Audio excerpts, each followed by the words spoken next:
In this screencast, we'll explore the usefulness of a couple of types of expansion Bash does before it processes a command line.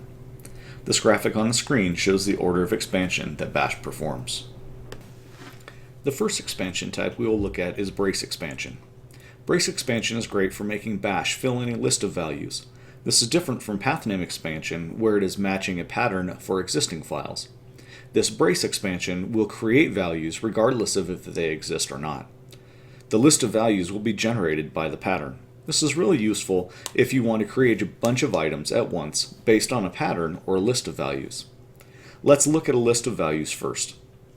Consider the command touch error dot and then in curly braces critical comma warn comma minor close the curly brace dot log.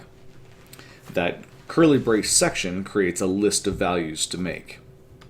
This creates three files named error.critical.log, error.warn.log, and error.minor.log. Run it and see. Next, we will look at brace expanding a pattern.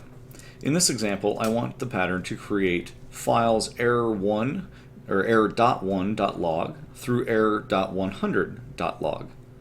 Run error.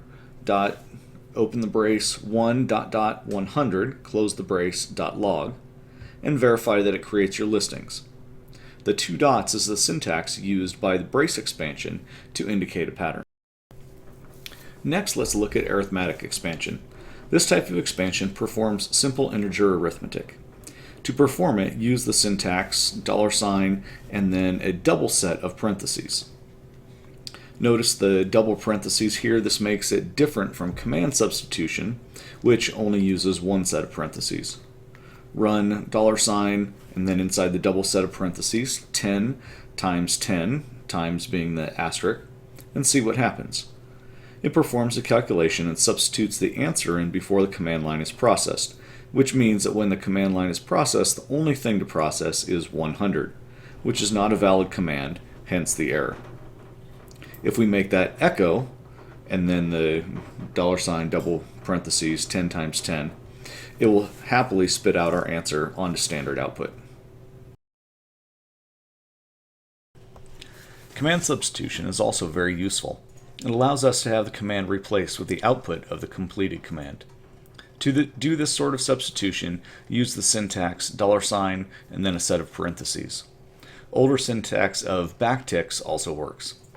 Let's look at an example. Run echo $, parentheses grep-l ls on the home document CIS90 directory, and then close your parentheses. This will give a list of the files that match the grep search back to the echo utility to list. This is a mildly useful example, but consider how useful that would be stored as a variable that you could then use with another utility. Now let's do just that. Create a variable and assign the command substitution to it. Command sub 1 equals, and then our command substitution from the previous example. Then use that variable with cat, and you will get the output of all listed files at standard output. The command is cat space $ command sub 1.